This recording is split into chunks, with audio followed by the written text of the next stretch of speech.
দাদা ভাই দিদি ভাই নমস্কার। অন্ত জলফই সিজিন জলফই দে আজকে আপনাকে জেলি বানিয়ে দেখামু। জলফর জেলি বানাবার নিকা দেখেন বড় বড় জলফই কিনে নিয়েছি। এই যে কি বাড়ি বাড়ি জলফই। কিভাবে আমি জেলিটা বানাই আপনারা দেখেন, কম খরচে জেলিটা বানিয়ে খাওয়া যায়। দাদা ভাই দিদি ভাই জলফই কিনে এখন আমি কাইটা নেবো। জলফর জেলিটা বানান খুব সহজ।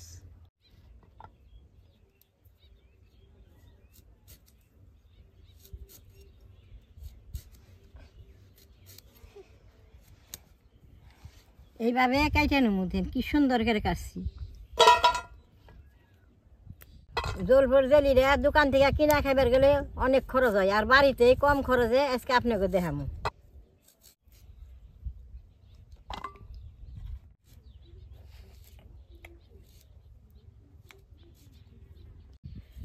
জলফই কিনে যত পাতলা করে কাটবেন তত জেলিটা খুব ভালো হবো। এই যে পাতলা পাতলা করে কাইটে নিতেছি। জলফই কিনে দেখেন একবার পাতলা করে করে কাইটা নিছি, অন ধুয়ে নেবো।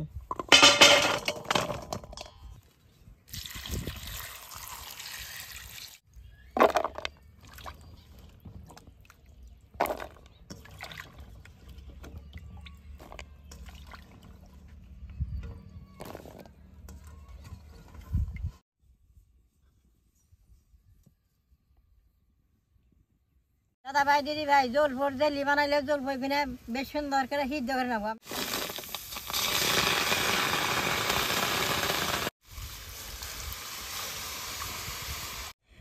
দেখেন এই যে মাপ মতো করে জল দিছি, জলফর উপর দিয়ে এইরকম এখন বেশ সুন্দর করে সিদ্ধ করে নেব।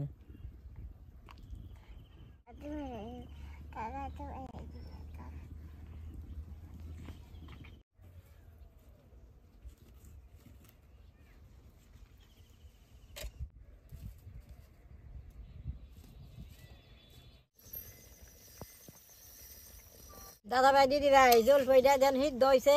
এই যে গোলা গোলা জলটা জলফর রসটা বেরিয়েছে, অন সিদ্ধ হয়ে গেছে। আমি এখন নামেই নেব। জলফইটা কিন্তু বেশ ভালো করে সিদ্ধ করে নিয়ে নামান নাকি। দাদা ভাই দিদি ভাই জলফর জেলি বানাইলে বাদে জলফর নিকা ঠেকাই নাই। এই জলফর থেকে যে রসটা বেড়েছে এই রসটা এখন আমি সাইকে নেব।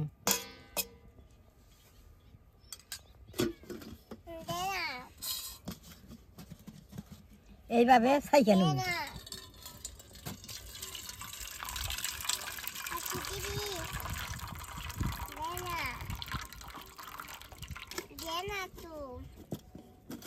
দেখেন এই যে ফুটি জলফর রস বেড়েছে, এই রসটা দিয়ে আমি জেলি বানামু। আর এখানে আমি থুয়া দিমু, এখানে দিয়ে আচার বানামু। দেখেন জলফর রসটা আবারও কড়াইতে দিয়ে জাল করে নেব।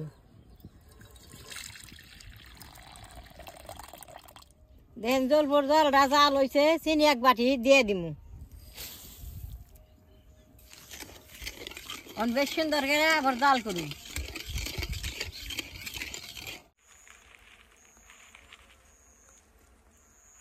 দাদা ভাই দিদি ভাই দেখেন জেলিটা হয়ে গেছে, কি সুন্দর ইয়েছে, জাল উঠতেছে। তাহলে এখন আর খাওয়ার রং দিয়ে দিব। এই রংটা দিলেও দেওয়া যায়, না দিলেও না দেওয়া যায়। এই রংটা খাওয়ার রংটা দিলেন দেখতে দেখেন ভালো দেখা যায়, যে কি সুন্দর দেখা যায় জেলিটা।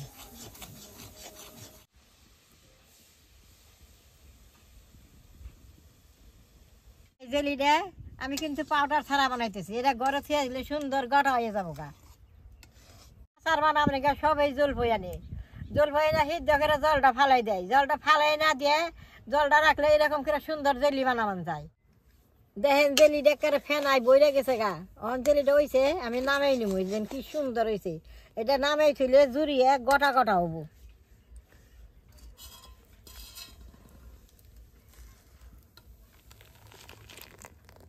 এটা যে পাতলা দেখা গেছে, এটা এক রাত ঘরে রাখলে সুন্দর গড়া হয়ে যাবো গা। এই যে জলফর জেলিটা পাউডার ছাড়াই ঘরে থুয়া দিলে সুন্দর গড়া হয়ে যাবো।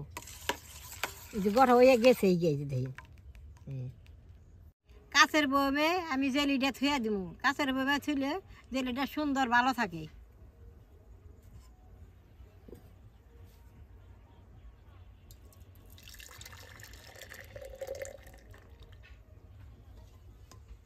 আপনারা যদি জলফই আচার বানান তাহলে জল ভইটা সিদ্ধ করে জলটা রাখে এইভাবে জেলি বানিয়ে আর ঘরে রেখে খেয়ে পারবেন।